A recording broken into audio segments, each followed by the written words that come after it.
Hey guys, Farrak here. Okay, usually the replays I do are either of very good players or mediocre games, and a lot of the times I like to try to point out the mistakes that players make so you know not to do them. Well, this match is of iBoogie versus Benforcer, who in this case is Hiroo actually. I'll discuss that in a minute. Both of these guys are easily the top players, not the top two players necessarily, but from the top players in Battleforge. So you will not see a lot of mistakes, just some excellent play. And I found this replay just amazing, and I'll show you a lot of reasons why. Let me talk about this map for a minute before I start the replay. I know most of my audience are relatively new PvP players, so I want to introduce them to some things that might hurt them during matches. This map is Semi, and there are a lot of walls, and the walls are very dangerous. Let me tell you why.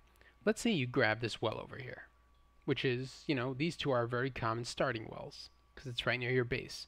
If you grab this well, it is in range of this wall. That means if an enemy ignores a well, runs here and builds this wall for only 25 power, he can mount archers on it and they will be able to reach this well, and you can't knock them off the wall, you can't hit them, it'll be really difficult, and you'll almost definitely lose the well, and that could already end the game for you immediately. So if you're going to build a well here, build this one, which cannot be reached by that wall, so that would be a waste of power for him to take that wall. The same is true over here. This well can be reached by this wall. Same over here. This well can reach this. The wall can reach this well, and same over here.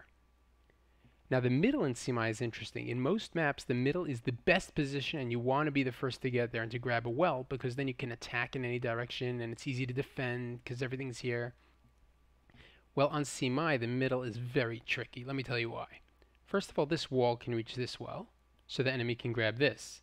And to build it as defense, it's 50 power. That's a lot. This wall can reach this well, so you have the same problem from this side.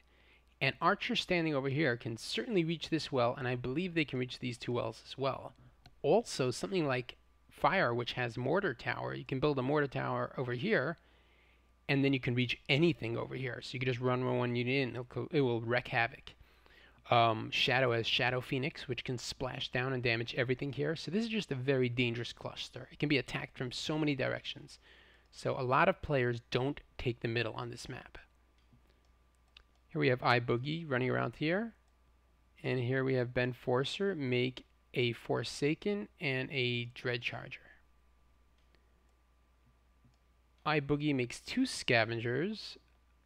If I was to guess, I would say that was a mistake and he meant to click a Sunstriders, but he's a really good player, so maybe he did it on purpose. I'm not sure. Because having two small counters versus Shadow, which usually spams Forsaken, not always the best idea. Benforcer comes here.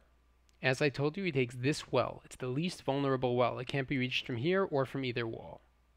And he makes a Nox, which are devastating for Scavengers. Again, iBoogie took this well, so it's far from the wall. And the attack begins. At this point, Benforcer has a stronger army because he has a lot of medium counters, and iBoogie has two Scavengers.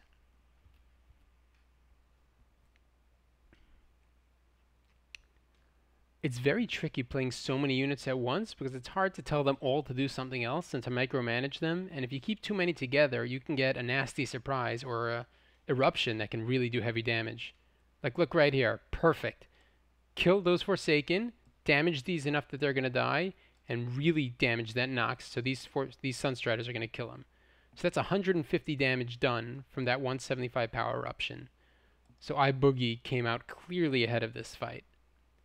And now that Dread Charger is going to try to flee, but it is too late. These guys are on frenzy, so there's no point in fleeing them because they're going to die anyhow. So that advantage certainly goes to iBoogie. Now, good players know that if you have an advantage, immediately attack. Because if you wait, what happens?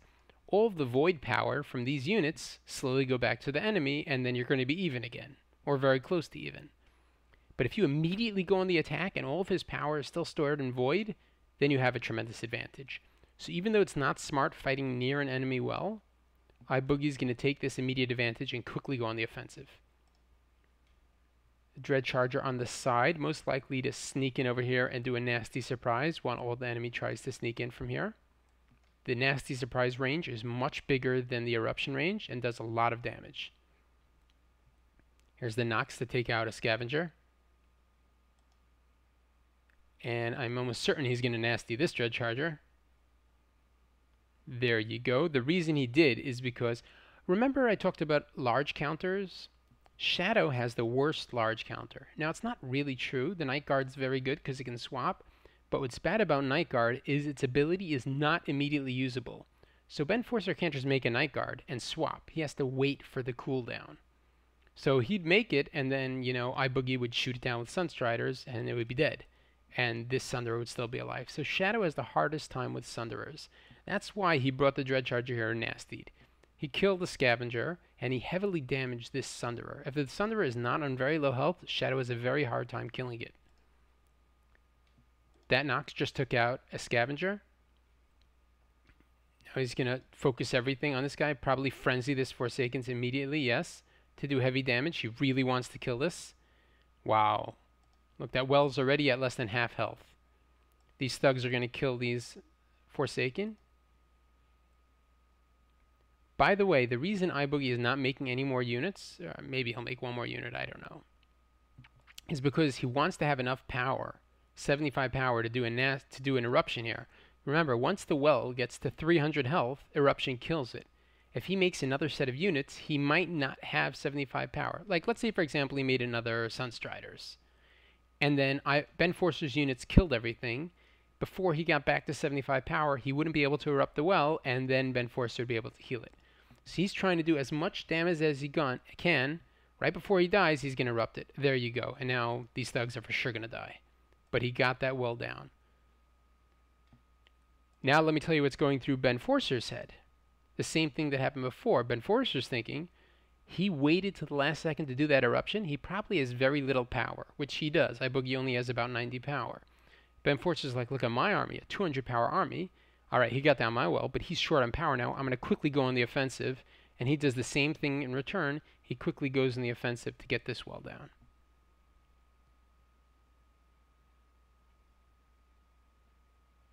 Another set of Forsaken. It's a lot of Forsaken. I'm sure we're going to see, you know, thugs or scavengers to counter them. That's a thugs. By the way, thugs have a bug. A lot of small units in tier 1 have this bug. It's that when you make them, you see the Battleforge sign? That's where you send them. So when you make units and you click somewhere to go, it shows that marker where you want them to go. The marker for thugs automatically is where they start. So they stop and do what they want to do, and then you have to recommand them again. So it's really hard to micro. Watch, they're probably not going to go after these Forsaken like iBoogie said. They're probably instead going to attack the Dread Charger, and he's going to have to recommand them. There, you see that? Now he's going to have to tell them again to go somewhere else. These thugs, same thing. So that they went towards the Dread Charger. These also, watch, straight at the Dread Charger.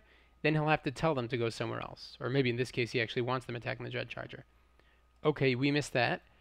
These thugs were doing heavy damage to these Forsaken, so the minute they were about to die, Benforcer cast Motivate. So now all Forsaken in the game are going to do 55% more damage, which is extremely a lot. I mean, and this guy's on Frenzy, I'm sorry, as this one is, which means Frenzy does 100% more damage. 100? 9, 18, a little less than 100% more damage. Between Frenzy and Motivate, they do almost 1,500 damage each, which is just madness. So that Well's going down in seconds. Look at that. Doesn't stand a chance. And once again, they're even on power Wells. Now remember, they both got a Well down, but they're not totally even.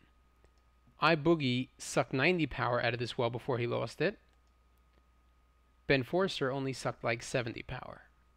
So iBoogie is at a 22 power advantage, you know, all else equal. I'm not sure why he frenzied this guy. I guess he thought they'll die anyhow, so he might as well. Yeah, but that didn't do anything. He's not going to build a Well here because he knows it's suicide, so Benforcer is now going to run and build a Well over here. Notice, by the way, I'm pointing out all the really smart things they do. iBoogie took this Well. Now, remember I told you this is the safest Well? Yeah, but he still didn't want to take that Well because it already lost almost 70 power. So why take a Well that's not at full health? He wants to be able to suck as much power as possible, so he took this Well. A little risky because of where it can get hit from, but in the long run, it will be worth it for him if he can defend it.